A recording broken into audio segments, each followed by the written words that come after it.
I have no idea. I'm just this. The problem is the Charger slate. Hey, by the way, we're live here, folks. This is Heat Map Fantasy Sports. Live NFL Week 3. I figured Gutta and I will just continue our conversation. Why be fake about it? You know, we are Heat Map Fantasy Sports. Check my pinned tweet. $3.99 a week gets you access to everything we do in our Slack chat, all of our heat maps, all of our articles, every sport that we cover. But we're talking about this Chargers game, and I think the Chargers game is a real key to the slate. Like, I think there could be how big are your balls, really, is what it is. Are we playing Eckler, and that's the safe play? Are you going to use Herbert? Because if you stack Herbert, I think he's going to come in at such a low number. And if he plays and that injection works and he's okay, a Herbert with a stack with Mike Williams, and we don't know for sure about Keenan Allen, though I think he's expected to not play today. Yeah. But you stack Herbert with Everett and Mike Williams, and they come through, like, you're in a really good spot. And if they Herbert's out, you could always pivot somewhere else. Pivot to an Atlanta stack or pivot to whatever else is going on in that late window, which it's not the sexiest of late windows. But I mean, you got Rams. No one's talking about the Rams. You could go a little crazy with Tampa, but it's like, do you have the balls to play a Charger stack today? Like, that's really what it is. I don't know. What are you thinking on that? Like, what's your thoughts on that?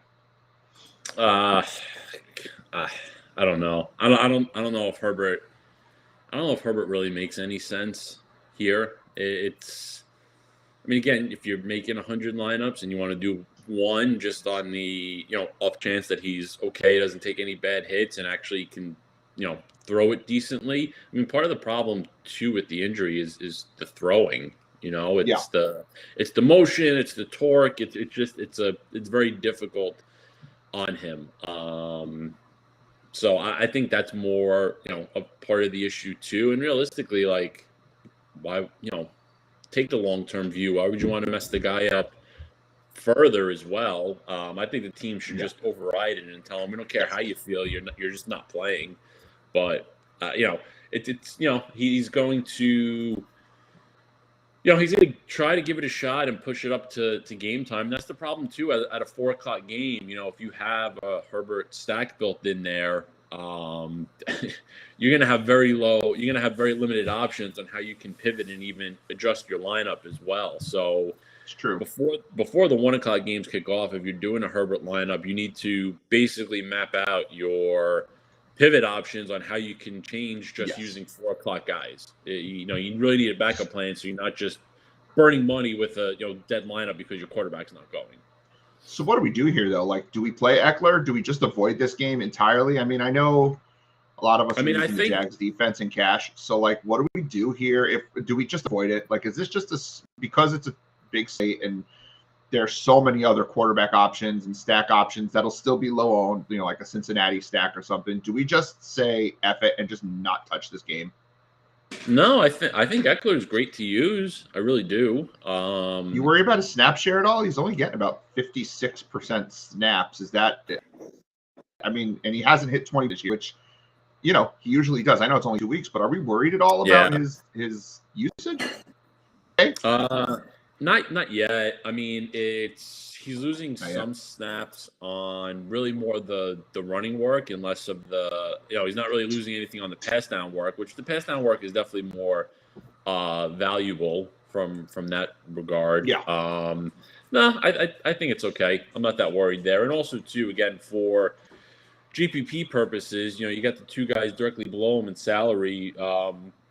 Of Cook and Mixon, that'll be two of the higher owned guys, if not the top owned guys in that kind of top tier of 7,500 and higher running backs. It's a very good pivot spot, and everybody kind of forgetting that game because of the uncertainty with Herbert. But listen, if whether or not Herbert plays, they're going to rely much more on the running backs in the run game, I believe here. So I think Eckler is fine, and also too, if Keenan Allen's out, I think Mike Williams is fine to use as well, because again, they're going to be a little limited. It's going to be Williams, and then whatever they piece behind it. Probably even if Chase Daniels does play, Williams probably sees 10 targets. And probably Yeah, he's got a good matchup with Jacksonville and everything. I think he's good there too. Yeah, I'm digging Gerald Everett regardless, because if Herbert plays, you're going to want to have that safety net. And then, while Eckler can be that guy, let's not forget if he's only on the field 56% of the snaps or 60%, that's still 40% of the snaps are going to be a safety blanket. And Sony Michel ain't that guy. So Gerald Everett makes a lot of sense too. He's been, pretty widely targeted. He's probably the best tight end that Herbert's ever played with.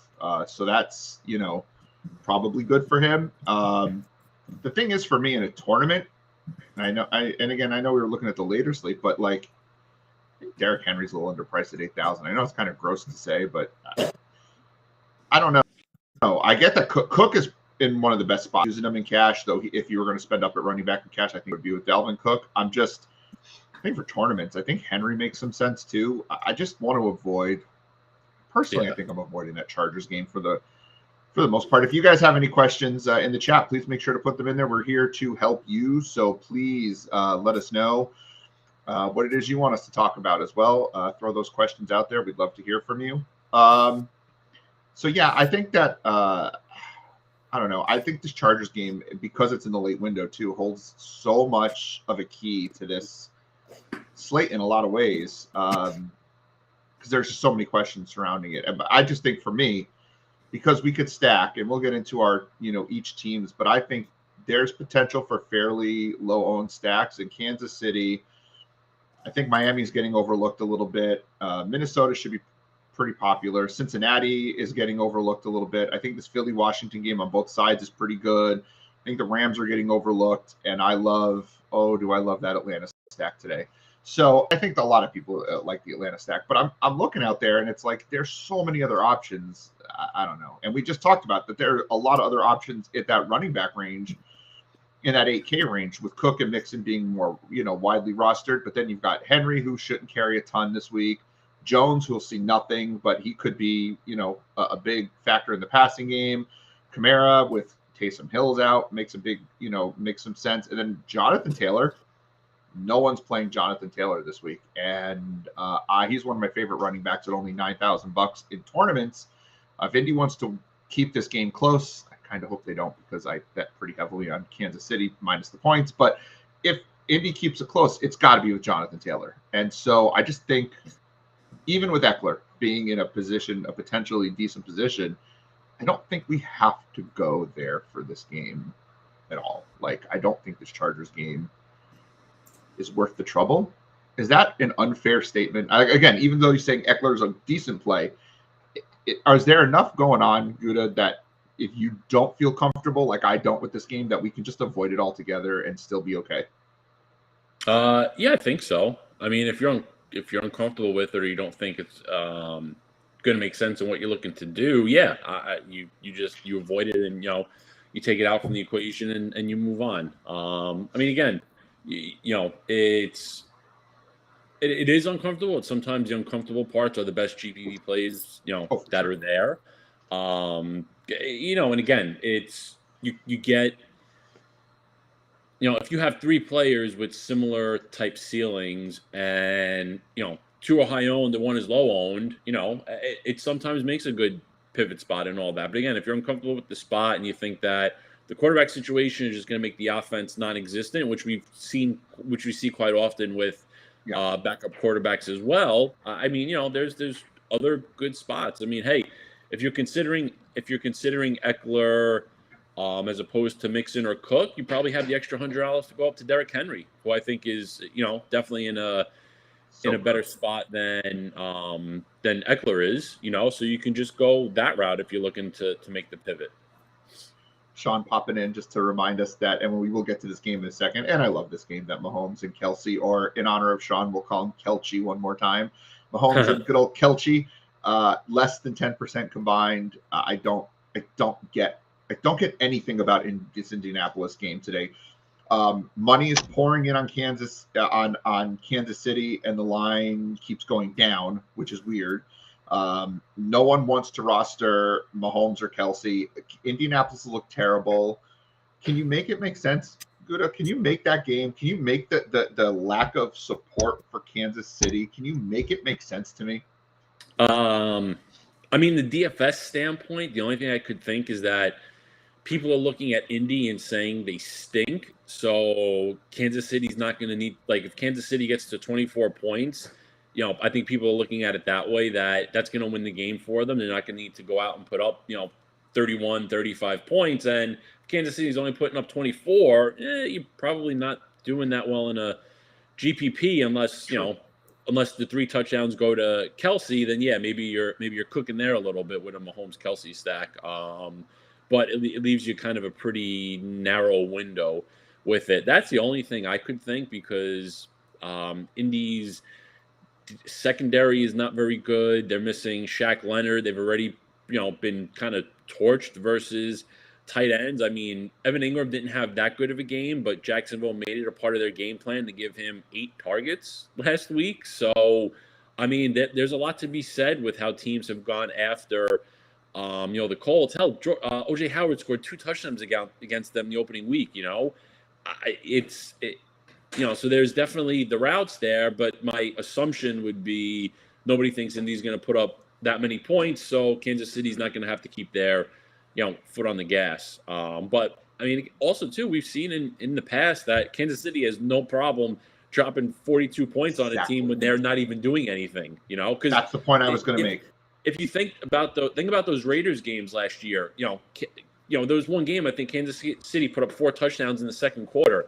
If they're playing gangbusters like that, they're not taking their foot off the gas in the second quarter. Nope. So you always have that type of potential with Kansas City as well, that they run it up in the first half. That type of thing is always possible, because we've seen it with this team before as well. And I remember in the past we had a game, I think it was 2 years ago, Gutta. Correct me if I'm wrong. It was Kansas City against the Jets. I'm sure you remember that game, and no one was on Kansas City. Same situation. Yeah. And you were getting Mahomes for 5%. And I remember we talked about it on the air. We're like, why are we not using Kansas City? They could smoke the Jets. And they did. I think Mahomes threw like 5 touchdowns in the first half or some crazy number like that. Oh, yeah. And KC stacks were crushing. And it's like, this could be a similar situation, because you're absolutely right. Andy Reid, he doesn't pull his foot off the gas. Might pull his foot off the gas if they're up, 35-10 late third quarter. They might, let Edwards-Helaire or Pacheco or McKinnon do some running, but otherwise I don't see why we're running off this now from a betting perspective, because our part of our focus here at Heat Map is to look at the betting perspective. What is the thought process behind money pouring in on KC at the line going down instead of up? I thought I was getting a steal at 6.5 last week. I think I bet it on Monday or late Sunday night. I bet it. And then now the line's sitting at 5.5, and I don't understand why the line is sitting at 5.5 as money's coming in. Like, why are people thinking Indy's keeping it close? Like, they're terrible. Yeah, I think sometimes with the line moves, if say you've got $1 million, say $1 million came in on Kansas City, right? But it's all $100 bets, and then only $500,000 comes in on Indy, but it's one guy putting $500,000 on Indy. That's going to move the line, because you're considering when it's a big bet like that, it's considered more sharp money versus the average person's probably going to bet Kansas City every week because it's Kansas City. The same reason everybody was betting the Patriots every week with Tom Brady, because Brady never loses, so let's just bet him. I think it's more that type of thing. And also too, a 6-point home dog, that's a pretty, or even 6.5, it's a pretty key number, especially the way the home underdogs have performed so far this year. Yes. So, from a number point standpoint, it makes sense like that.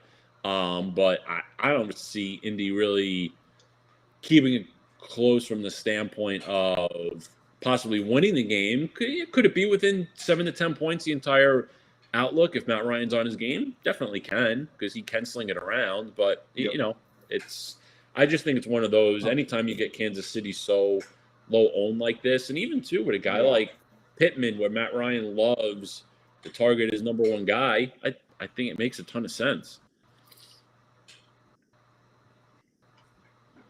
Yeah, no, I get you. This is my biggest bet of the year so far. I'm not a huge better, but it's my biggest bet of the year is on Kansas City this year. And now, from a college perspective, I bet my biggest bet of the year so far was on Michigan yesterday. So that shows what I know when it comes to that. That did not turn out particularly well. I thought that line was way off yesterday, but I was wrong.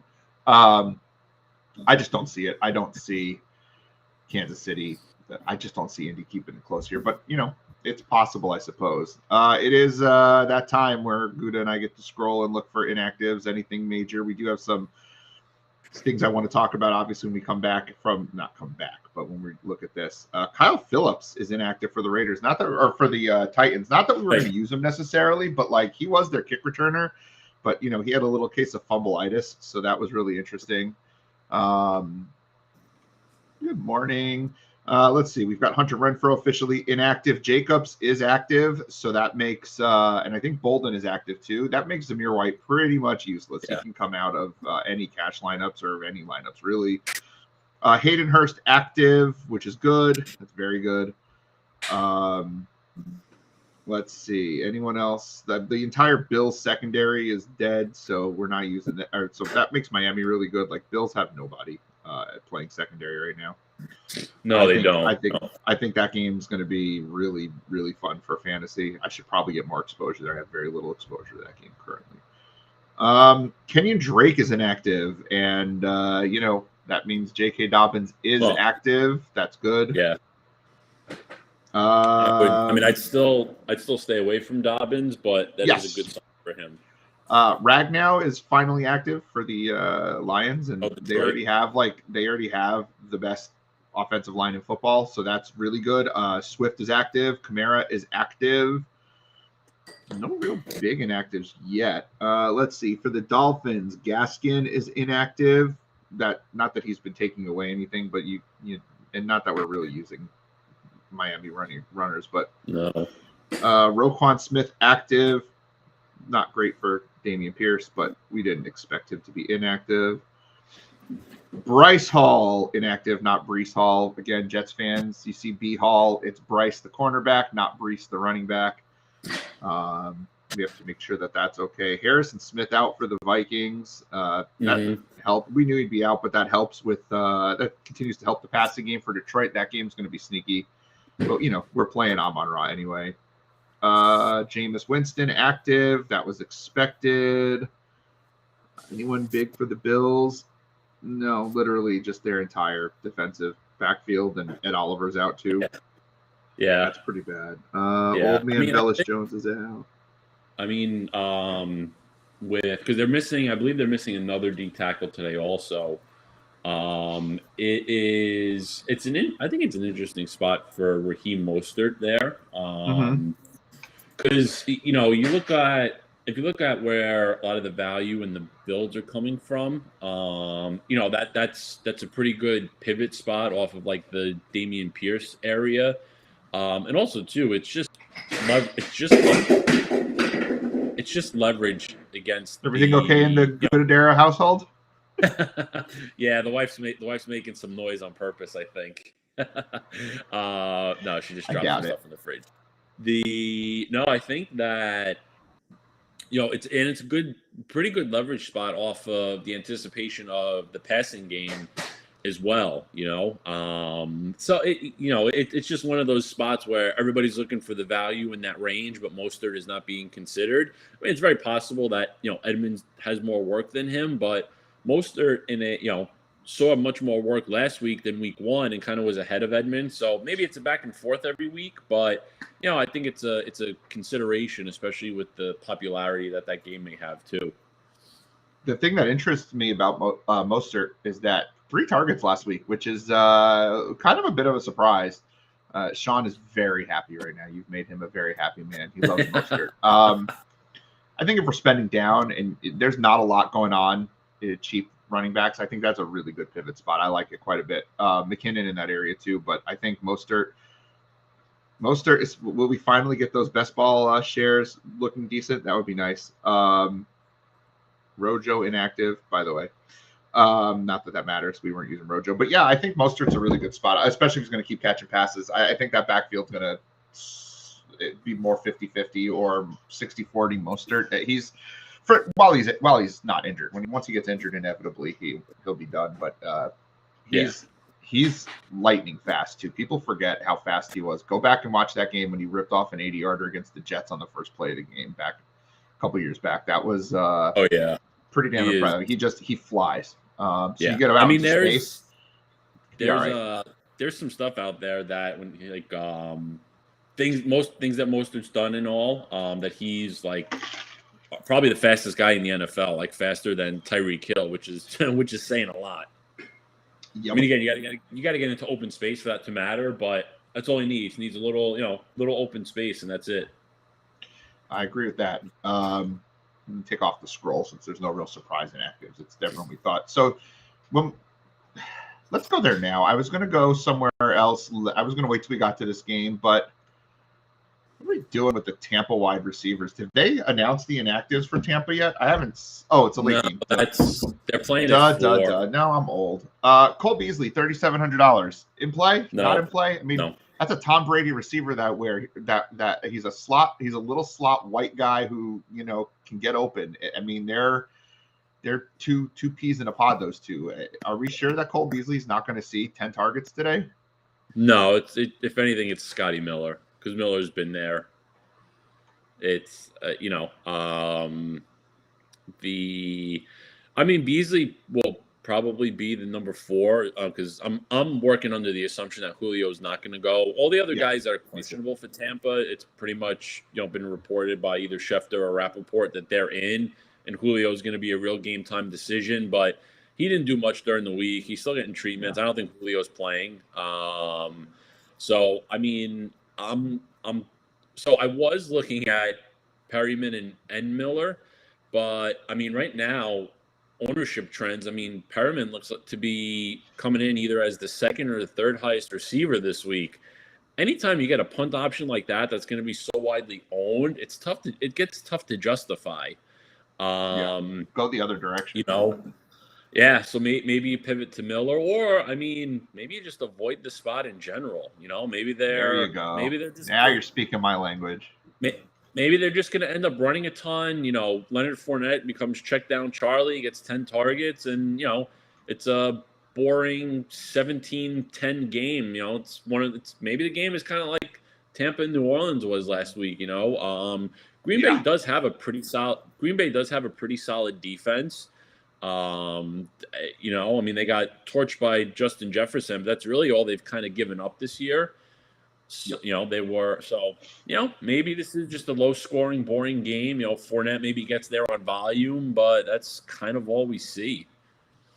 17-13 type of game. I don't see anything too exciting there. I came off of Fournette even in cash. I figured I want to spend it wide receiver. Pretty sure I'm off of. I was even off that. I'm off that game pretty much completely. But we'll get there in a minute. We'll talk about that game when we get there. But I think we'll just do the game-by-game breakdowns. I really liked doing that last week. It really helped us, figure out where we're going. So, again, we'll hit the games. I'll talk about potential cash plays. You can talk about GPP plays. And if we have a betting idea or if I have a Rainmakers play, I'll throw that in there. Baltimore, New England. I don't see Baltimore as a cash option at all in this game. I do think that with Jacoby Myers being out, Nelson Aguilar makes a really interesting play. Now, the thing about Aguilar is he does not get on the field as much as Devontae Parker, but I think he'll get a lot more snaps with Myers out this week. I still think Parker is he's going to be the more reliable guy, but Aguilar and Mac Jones seem to have some sort of shit, and we know Aguilar is the downfield guy. At $4,100, if he's going to be on the field for 65-70% of the snaps, and I think he will, and with the way the Baltimore secondary is, if you wanted to spend up at a running back position, I do think that Aguilar is your punt option, cash viable receiver this week. Outside of that, I don't see cash plays in this game. Gutta, what do you see from a GPP perspective? Is this a game that we're attacking, or are we not overly comfortable with this game? I think it's something that can be viable. Lamar's going a little overlooked.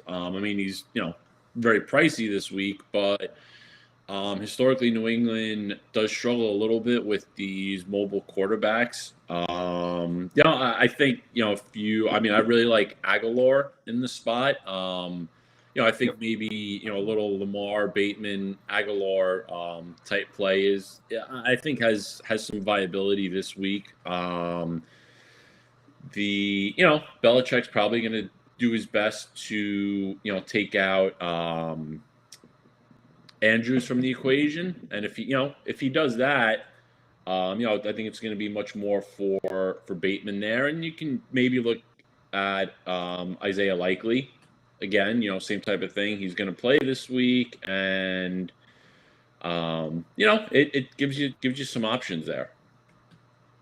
My only concern I have about Bateman, just in general, and again for tournament play is fine, but I do question again his snap share is really low for a team's number one wide receiver. That goes up after they saw what he's done the first couple weeks. Like, a bit of a concern, but again, from this team, we know they like to run, so that's not overly concerning, especially if he's not the best run blocker. And I don't look into too much how well wide receivers run block, but if he's not the best run blocker, I get that they'd want to get a different receiver on the field. I will say there are a lot of people out there who are talking about Mac Jones as a cash option this week.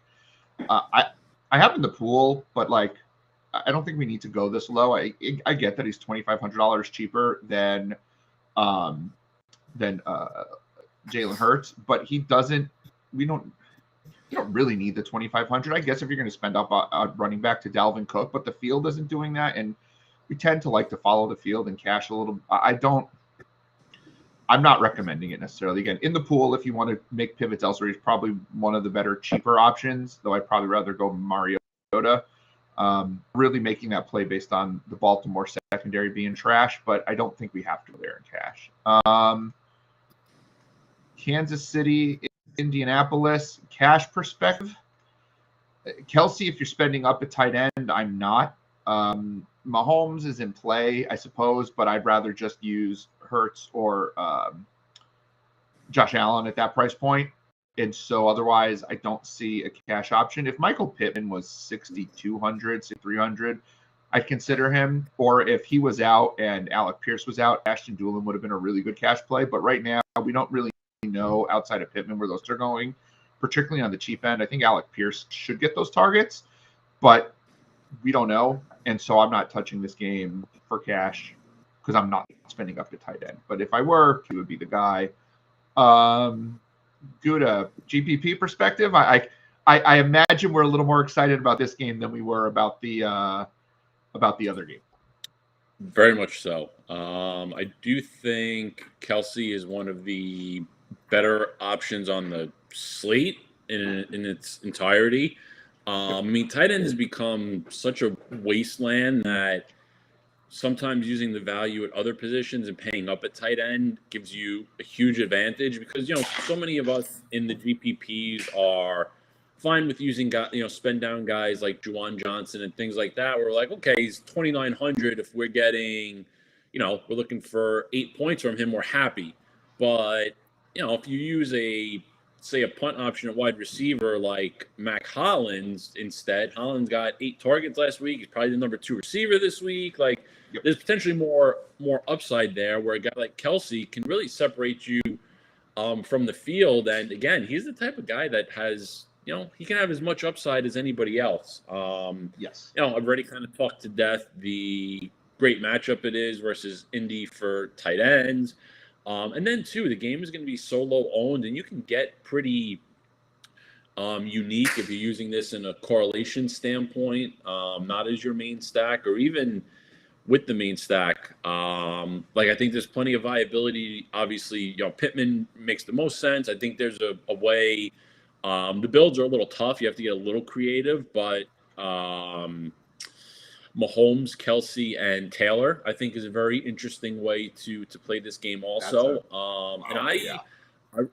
I really like Nyheim Hines too. The Chiefs have already given up 20 catches to running backs this year, which is second most, and I think they were third or fourth most in catches allowed to running backs last year. And let's be honest, behind Michael Pittman, there really is nothing. Like, Alec Pierce, I think only had 2 or 3 targets week 1. Maybe they work him in more, but he dropped an easy touchdown catch. Paris Campbell completely bombed last week. Ashton Doolin was okay last week, but there's no real number 2 guy. Like, out of all those guys, Hines is probably the best pass catcher and most electric guy out of them.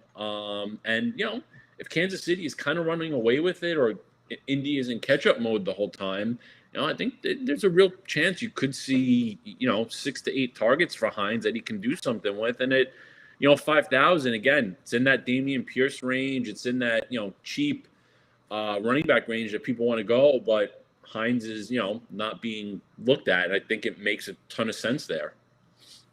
If you're double stacking Kansas City, who's the second option with Kelsey? I would go Scantling. That's what I went Scantling, and then my individual stacks, my mini stacks for if they're secondary stack, I've been going Scantling, Jonathan Taylor. I think that's got to be the way to go, right? Yeah, financially at least, it makes sense.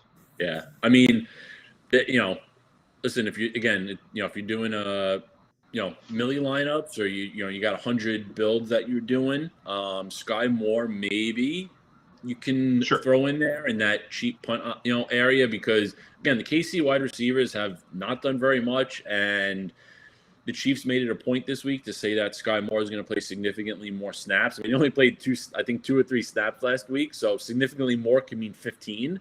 But again, if Moore can go out there and make a couple plays, like they're gonna. Like he's going to start being used at some point. I think he's probably due for a big second half, but that can start sooner than later if he's picking things up. And they really need something out wide, because right now Juju, Scantling, and the rest of that skeleton crew is really not doing much for them. Mahomes has been very patient. He's spreading the ball around really nicely. But it's definitely a problem for them, and it's going to catch up to them at some point. So maybe maybe we start seeing something from Sky Moore, but again, that's a much, much deeper, building 100, 150 lineup type of thing. And, Mahomes is pretty honest. Before the season, he said, "You're not going to love me in fantasy because I'm going to spread the ball around. I mean, it's going to be Kelsey and then a bunch of who."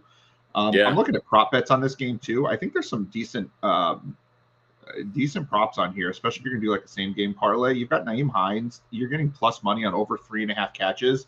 I think that's a really good bet. He should see the targets for that to work. Kelsey over 6.5 targets.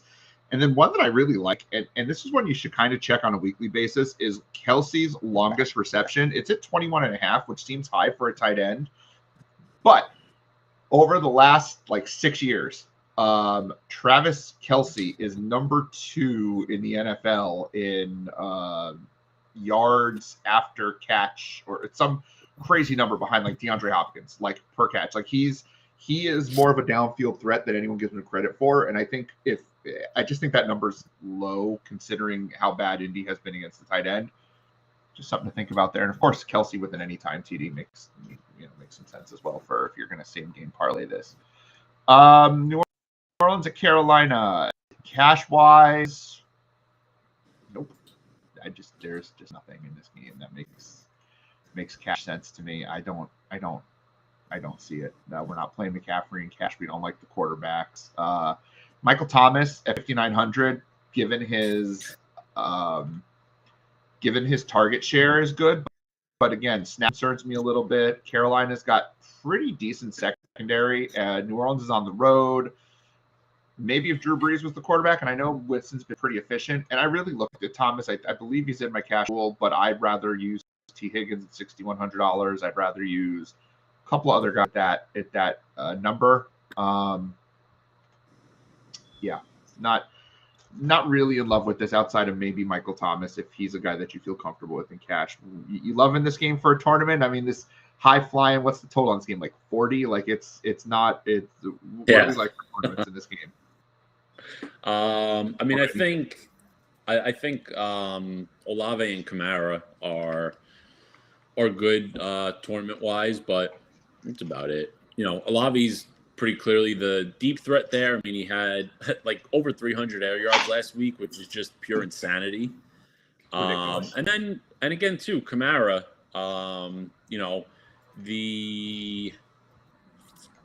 Panthers defense is okay, but Kamara, he's going to see good work. He's going to see touches. And Taysom Hill being out, it sounds funny to say, but it does give Kamara more touchdown equity because when they get, if they get inside the 5, you're not going to have to worry about Hill coming on the field for Wildcat or any crazy crap like that. So I think it gives Kamara a little added upside because you don't have to worry about another mouth to take away, those kind of like golden touches there.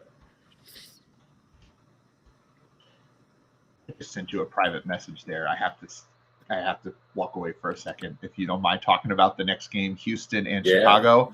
I have a screaming child upstairs. I don't mind telling the world about that. I gotta go see what's going on because that's what dads do. Enjoy talking about the next game. I'll be back in a minute. All right. So Houston and Chicago.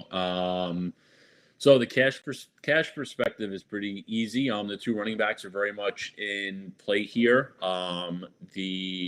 Both defenses are pretty porous. Nothing great there to really write about and everything. Again, on the cash end. But Montgomery and Pierce make a ton of sense there because they're going to get plenty of work. It's a very the total is only 39. It's a 3-point spread. It should be a close, boring game, but that's usually good for running backs, especially Montgomery priced at 5,900 and Pierce at 5,000. So they make a lot of sense there. Other than that, in cash, I don't think you're going to want to touch anything. There may have been some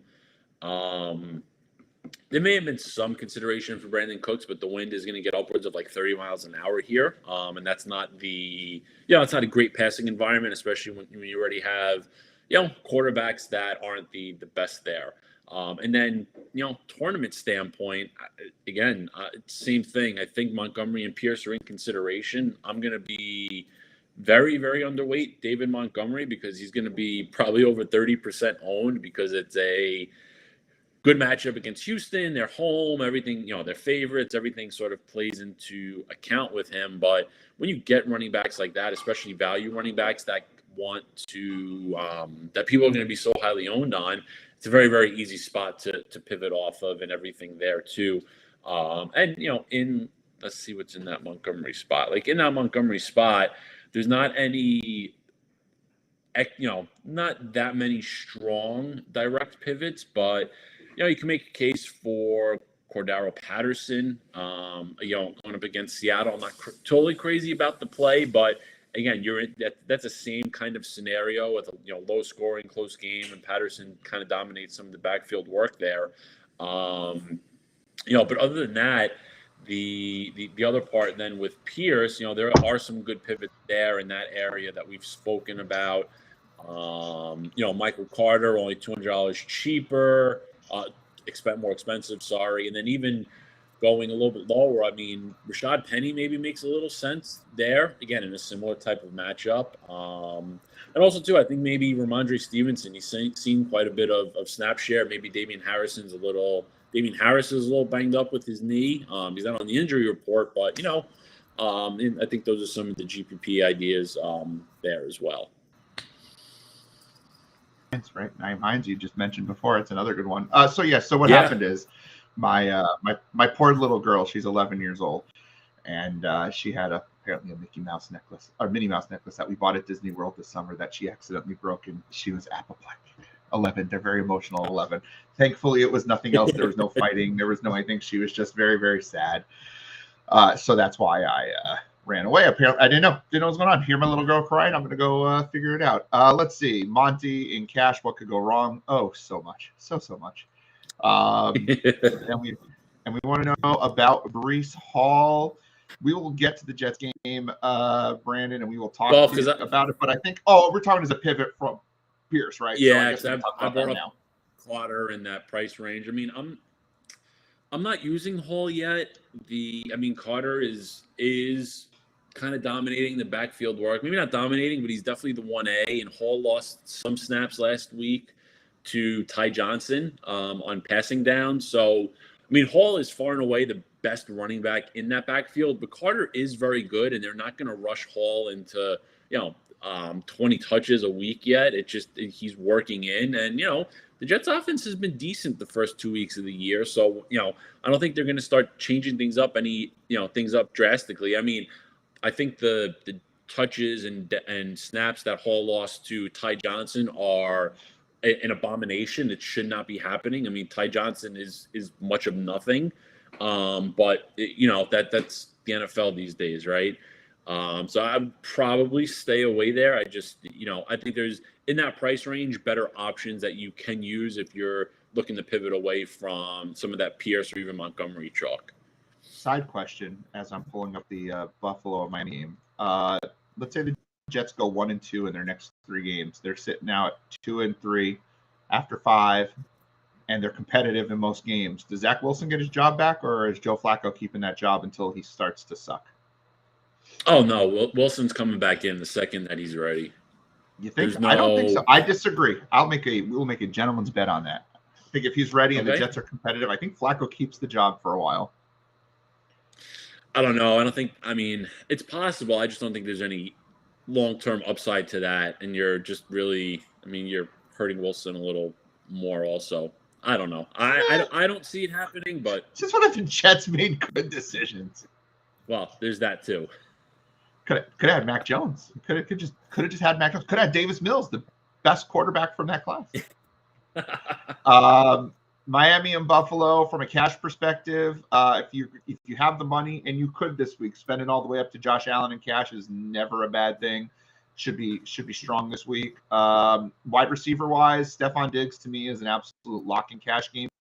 Underpriced, $700. Should see 10 targets or so. Should be a fairly competitive, higher scoring type of game.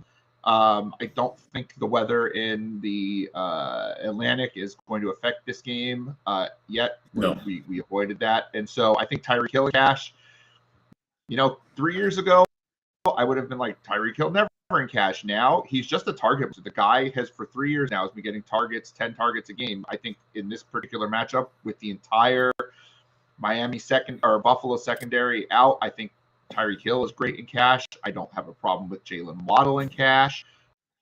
If you don't have the money, I think he's less sure. He's more of a play for me, but we've seen what he can do. My personal cash lineup, I could not get all the Tyreek Hill. I might have been able to if Zamir White was going to start for the Raiders, but he's not. So I think Diggs is like the lock. And if you are trying to do a more correlated cash lineup to enter into like 100 mans, I do think you do find a way to get to Hill, Diggs, Allen. I think that's probably the safest floor you're going to come up with enough upside. And then you work around that. If you're still going with a safe-ish kind of lineup, that's where Nelson Aguilar comes into play in a more cash plus scenario where you're still trying to pop a tournament, a 100-man tournament. That's the way to go with that, I think. I'm guessing this game for tournaments is A, going to be quite popular, and B, you're still going to like it. Yes? Yeah, right, highest total on the slate. So, there's plenty of fantasy goodness there. I don't know, I'm a little worried to this game just because, Really? But it's Tua. Tua's the man, exactly. dude. Exactly. Miami's offense is off to a good start. Buffalo is killing people, but you got some things working against you. A short week. It is going to be 90 degrees and humid, good old Miami weather. There's and it is pretty pricey jamming these guys in, especially if you go in 3-man stack with a run back. No matter which way you play it, it's going to be pretty costly. But listen, don't get me wrong here. I'm going to have exposure to it. I'm building lineups. I just don't think this is going to be one of my 3 to 4 main ones. Shockingly, don't have a Tua stack yet. I should probably work on that at some point. So I'm looking up. I don't have that. He won me so much money. Well, relative to everything else last week, to everyone else, he was so good for me, and then I didn't even go back to him this week. So you're exposed to this game, but you're not beating the field on this game. You're gonna No. I'll probably within my 20 total lineups have 3 to 4 total stacks of this game, which again I'm gonna be even or maybe a little under even for where things are. But again, I'm not running out and building, half of my lineups with it with every variation I can get, because I think there's more routes to failure than success here. I think also this is not like a slate where there's one or two games. I think there are a lot of ways to go on this slate. Like, this is a very juicy slate, which makes lineup making fun, but I also think it makes more shots for losses. Like, I'm playing less tournaments this week, more cash, and like a cash plus kind of thing, than I am straight tournaments, because I just think there's too many options that can screw you this week. One of those options would be a Minnesota-Detroit game, which you'll talk about in a second. I think from a cash perspective, if you're spending up at running back, and I do not think we have to, it's going to be Dalvin Cook coming off a 10-touch game. But, I mean, Detroit is not good against the run. We're talking, home favorite, catches, passes, touchdown equity. Like, Cook is the ideal type of running back. I think Justin Jefferson in cash makes a lot of sense. Sutton is a cash lock for me because he's giving you Cooper Kupp number at, $2,500 less than Cooper Kupp. He's about 8 catches. He's going to break the NFL record for most games in a row with 8+ catches. Like, I don't see why we wouldn't put Amon-Ra St. Brown in cash lineup. I've also got Irv Smith in a cash lineup, which then, therefore makes for a decent correlation play. It correlated a little bit. Irv Smith saw 8 targets last week. He saw his snap share increase last week. I think Detroit's plucky enough that Minnesota's not just going to try to ram it down their throat all game. I don't think Minnesota, in theory, shouldn't be up, 28-3 nice and early. And I think that keeps Irv Smith involved. And let's not forget, Irv Smith would have a much bigger week last week if he didn't drop that wide open touchdown bomb that he just let slip through his fingers because Kirk Cousins can break in primetime. So I think this game is chock full of cash options. I think it's going to be one of the more popular games on the slate, and for very good reason. This should be a real fun game. Tournament wise, where are we looking at this, Gutta? So it's pretty much, where you think, right? I mean, most of the guys are in play. Well, pretty much everybody is in play realistically here. So it's just a matter of how you build it and the unique way that you do it. DeAndre Swift, maybe as a standalone play, is pretty good because, again, he's in that price range with like Cook and Mixon, but Swift is going to have a fraction of the ownership. He's supposed to get a much bigger workload than last week. He's much healthier. He's, improved in everything from that standpoint. So he's good there. And I also think, too, I think one of the better plays from this game, just like value-wise, is DJ Chark. He didn't get a catch last week, but he's very much part of the game plan. He has been playing well. So far this year, he has the 7th highest ADOT among wide receivers. That's average depth of target. And also, too, he does have a 35% share of the team's air yards. So he's getting looks. He's getting quality looks. He's not getting, 2-yard screens from the line of scrimmage or anything like that. He's getting real targets and meaningfully down the field. And, we know Chark's history that he can make big plays and everything. So in a game where, it's the 2nd highest total and Detroit is 6.5-point road dogs, if they're going to pass a ton, Chark could very well see, anywhere from 5 to 8 targets with some juice behind it. So I think he's a really good play to work in, or even again as a standalone that you want exposure to this game, but you don't want 20% ownership of Amon-Ra St. Brown. You get DJ Chark at 3%. You could potentially have that same type of return when you adjust for salary. I do think Chark is an overlooked guy. He's been kind of overlooked all year. I just think I love this game for tournaments. There's so much that can happen in this game. It should be a lot of fun. Moving on to the next game. Go back to Detroit. Cincy and the Jets. T. Higgins is projected. Sorry for the singing. T. Higgins is projected to be one of the more widely rostered receivers. I see no reason not to use him in cash at this point at his price. For me, in that price range of 6,100, it's him, Michael Thomas, a little bit, Drake London for sure. But I just think Higgins is in the best spot for success. Plus, he'll carry the biggest number, so might as well go with the crowd on this one as well. Michael Carter, we talked about him a lot. Definite cash option if you want to spend down in that range. Not a lock for cash. I still think Pierce is the better cash option, but Carter of the Jets guys is the one. Spending down a tight end is going to be the way to go this week. Conklin is one of the guys who should, all off season, even though they signed Uzama, Conklin was going to be the favorite for pass catching role, and he has been 7 or more targets in each game. Since he's not great against the tight end, if he gets you 10 points, you're in good shape, and the Jets should have to throw.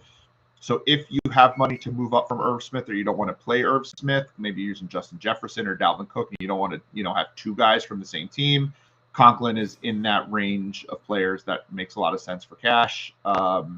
That's where I'm going for cash on this game. What about for tournaments? Where do you feel we should be with tournaments here, Gutta? Well, I'll beat the same drum to death that I seem to beat every week. Running backs against the Jets usually don't go very wrong.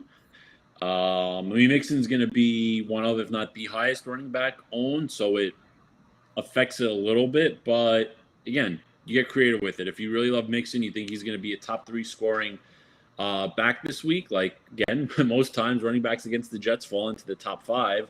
If Mixon is producing like that, since he probably has control of it, so an option that actually was kind of touched on with our good buddy Hook, who brought it up to me. Mixon with one of the Jets wide receivers as a kind of correlation does make a lot of sense, because again, since he's going to be controlling, the Jets are going to throw a bunch, and you're getting the outcome that you kind of want from a game flow standpoint there.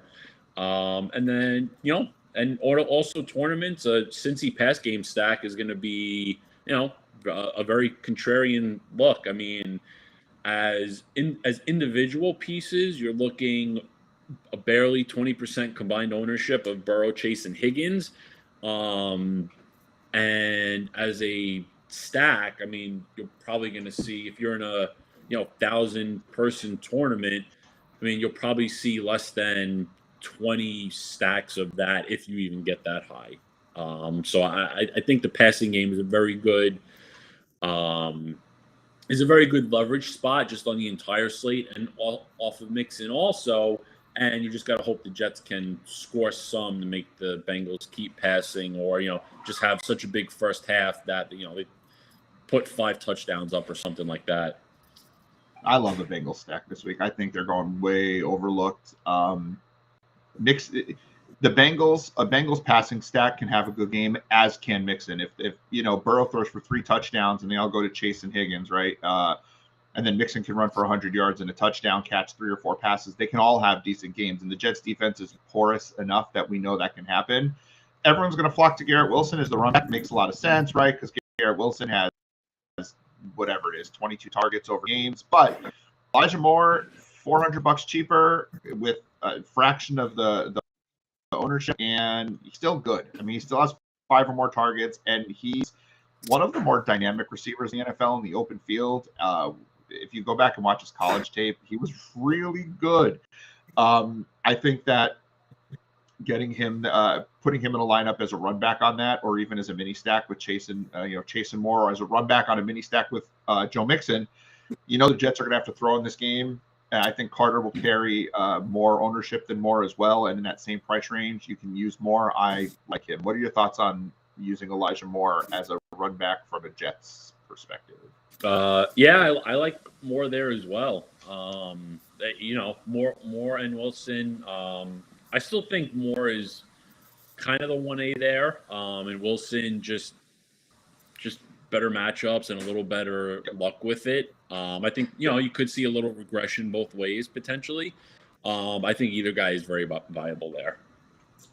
I did on Rainmakers buy a Cincinnati stack and ran back with Elijah Moore. He's only selling for $1. He's one of the better investment opportunities in Rainmakers right now. If you happen to play that, as you should, it's a lot of fun. Vegas and the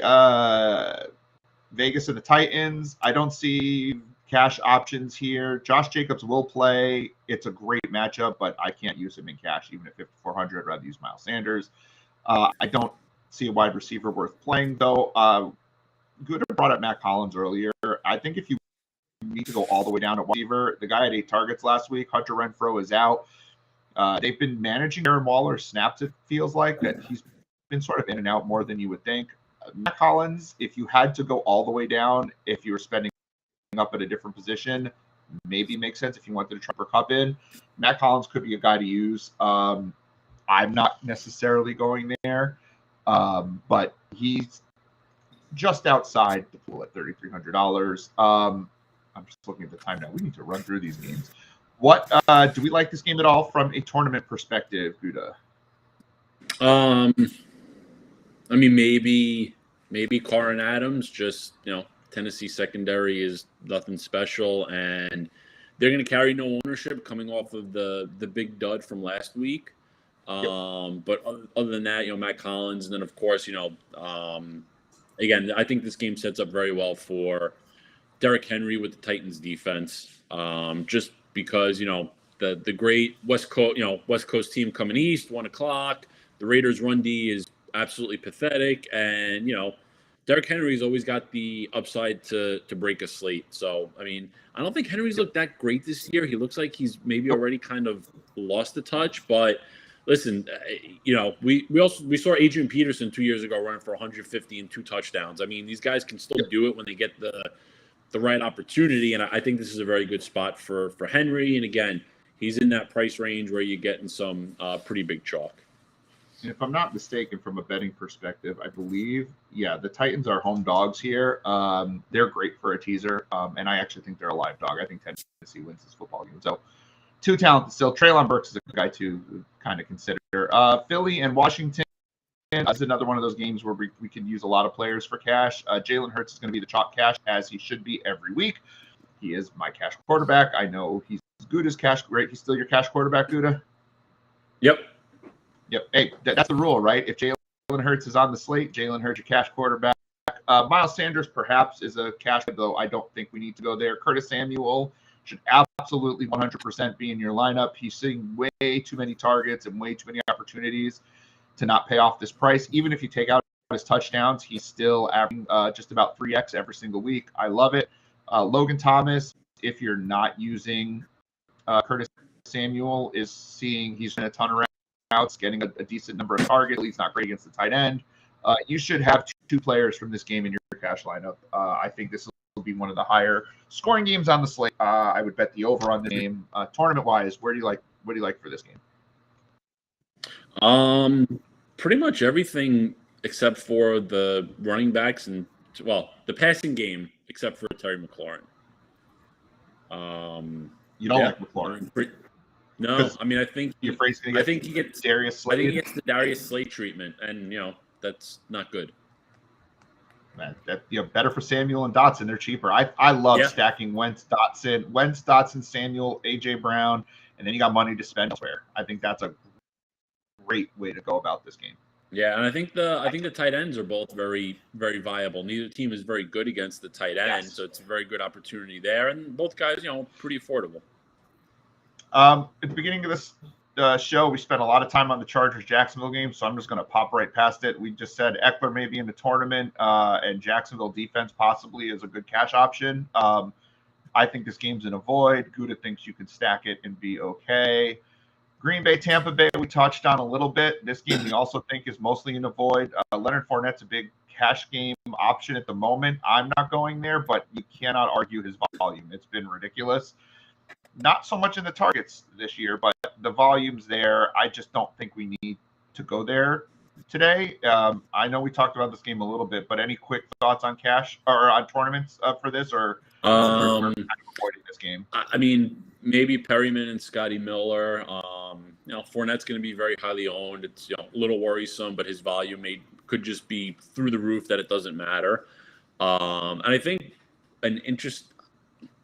I may have one lineup exposure to it, but maybe Aaron Jones makes sense with all the wide receiver issues. Listen, I don't think Aaron Jones is going to run for a lot of yards because you can't run on this Tampa defense, but Tampa allowed the second most receptions to running backs last year. It's the same defense they have. They haven't allowed many receptions yet, but Kamara was out last week, and then week 1, the Cowboys can't seem to figure out the right way to throw it to Tony Pollard. So I do think Jones could potentially be in play and see a lot of pass work. And again, I think we say this every week, almost every week when Aaron Jones is not in consideration. The guy's got, multi-touchdown upside, and we've seen the guy go for 40 points that, at 1% ownership, it completely breaks the slate if you have exposure to it. So I think I have one lineup where I had Jones plus the Packers defense because, again, I'm not saying it's the end of Brady, but he's looked a little rough so far, and the wide receiver core is down to basically skanking guys off the street. So, maybe the Packers, defense gets a little something there. And also, too, Tampa's offensive line is pretty banged up. Let's not forget that one as well. This is the ugliest page I've ever seen. That's just disgusting. This is Oh, and good old Sammy Watkins. There's no need to touch that game. And how about good old Sammy Watkins already placed on injured reserve after 2 games? Sounds about right. Like clockwork. Hey, remember Cooper Kupp? He's still really good. 30-point floor. I think he should be 11K. So anything under 11K in my mind is a value, but I can't get to him this week. Maybe in tournaments, and we'll talk about that in a second, but I don't see a real cash option. I guess if you wanted to spend up at tight end a little bit from those 3K guys, Higbee should see a ton of targets with Van Jefferson again out. Zach Ertz should be another one. He's just running a ton of routes, and he might not be a great play this week, though. He got targets because the Rams are decent against tight ends. But long term, he's a decent look. Even if James Conner is out, though he's trending to play, I wouldn't look at Williams or Benjamin too much in cash. And I'm just not there for the quarterback. So I guess the only real cash option is Kupp, and I'm not there. I mean, Greg Dortch is there still, but his targets went down significantly. He paid off because he scored the touchdown, but they seem to be going to AJ Green more.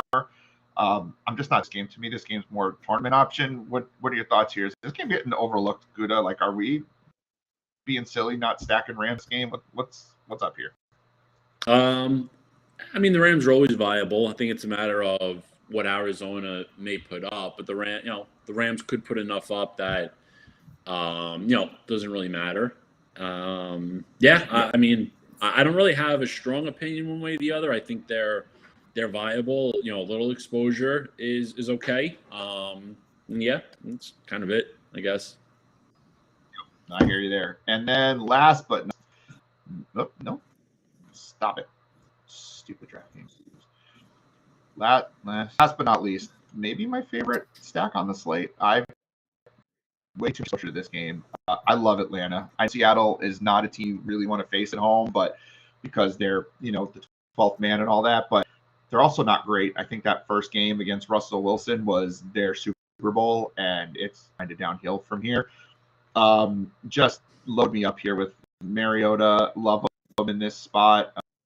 Kyle Pitts essentially going to explode, and with all the crap that Arthur Smith has been hearing about not using him, I don't see how he doesn't force feed him this week. And Pitts is a beast. Drake London, I actually think is cash viable. Not in my cash lineup. You needed a late guy because you don't like having 0 PMR. He's definitely a guy to look at. Just going to see a ton of targets. He's an alpha. I love Drake London. DK Metcalf, not cash viable, but tournament wise, I think he's awesome. But that's not my job to talk about tournaments. It's yours. So tell me about what we should do tournament wise. Or am I insane even for liking this game? You can say yes. It's okay. It's always tough when you get 2 bad teams, right? Because there's talent on these teams, but they're bad. They're kind of bad on both sides of the ball. So when you get these, you sometimes get a game that gives you 56 points and is great, and the talent on offense rules the day. But because they're also bad, in these games you also get those 13-10 just terrible games because they're just bad teams. So it's there, and that's kind of in GPPs what you want. You want you want to be in the top 0.5% of lineups, or you want to score 60 points and come in last place? Because if you finish in the middle and you barely get past the cash line, all right, great, you got your money back, but that also means you probably built a little too conservative of a lineup as well. So there's varying things there with it. Listen, I did one Mariota stack because I was looking at it. I kind of, I like Metcalf. I like London. I understand, if you go Lockett over Metcalf type of thing, one of those guys probably does well. There's an argument for Pitts. So I'm like, if there's these guys are kind of cheap, so there's arguments for them based on that. But it's also too, if you like the pieces, well, the quarterback, if the pieces go off, the quarterback's got to be doing something, especially Mariota with his rushing floor and what he can do there. So I think there's something to be said. I don't know what to make of the Atlanta backfield. I mean, it feels like it's a spot that Patterson should do relatively well, but for some reason they're not really using him in the passing game, which I don't get. So I don't know there. And I think there's maybe an argument for Rashad Penny potentially. He lost a lot of work last week, but it was most of the passing work. So if it's a closer game, maybe he's going to run more, or this could be one of those games he does really well, like we saw at the end of last year. And again, he's in that price range where if you need a cheap running back, he's one of the guys in a decent spot, home favorite that, could very well pay off. I'm currently building a fun lineup that that involves this game and a Derrick Henry, Mac Hollins double stack, and I feel gross doing it, but I love building stuff. I mean, if you use this game, you can do whatever you want elsewhere because it's going to be low owned, and you can eat chalk on some of the more expensive players, and you'll have a very unique lineup. Yes.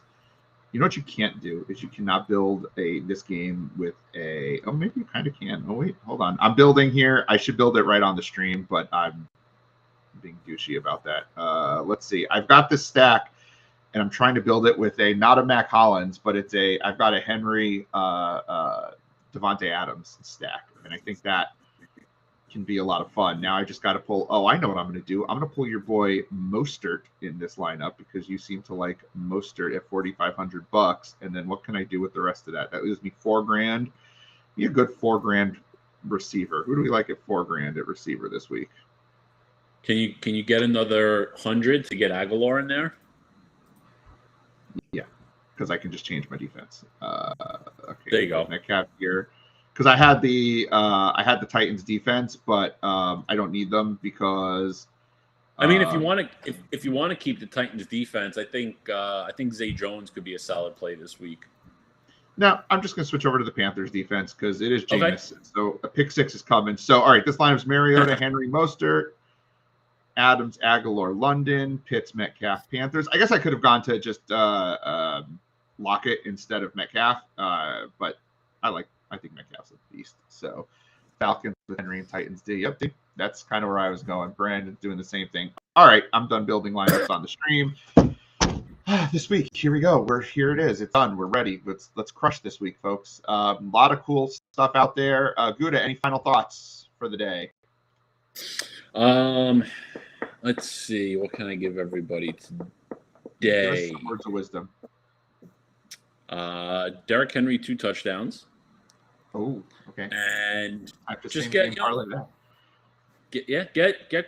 creative with your builds. I think that's the biggest thing this week. Just be a little unique. It's a very, I mean, every slate has its weirdness in a sense, but this one there's nothing that's sticking out, and there's things that don't make sense that they're not sticking out, like Kansas City. So just use the content, use the stuff that's out there, get a little creative, and, just don't be afraid to pivot off of chalk, because last week, if you pivoted off of chalk, it worked great. It usually works out relatively well. I mean, usually you don't have a week where every single piece of chalk busts. Usually, there are weeks where everything hits. There are weeks where nothing hits, but for the most time, you're going to get a split. Some will and some won't. So, don't be afraid to come off of some of that chalk. I think, David Montgomery is a good place to pivot off of in tournaments because, again, when you're getting a running back like 30% owned like that, it's very, very tough for him to, to really help you, because he's got to be really an optimal play. He's got to give you 25 points, if not a little more potentially. But then you got to be right in other spots. It's not him doing well does not really help you. Yes. No, I'm with you. Listen, I have 100% David Montgomery in cash, 0% in tournaments, other than the one cash lineup I threw into my tournament. So I absolutely get you. You said it earlier in the slate, and some very reputable people in the business agree. Success is uncomfortable. Get uncomfortable. I've actually told that to my students. My students, in school say the same thing. Oh, I'm comfortable reading this book. Great. Go read a different book that you're not comfortable with. Success is uncomfortable.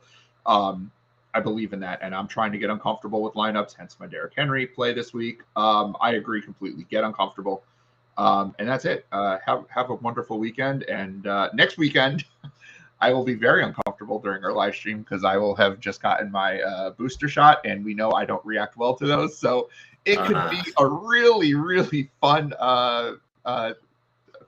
show next week. So we will go with this uncomfortability theme next week. Have a great week. Good luck, everyone. I'll make sure I eat my Wheaties in the morning, so I'm ready to go.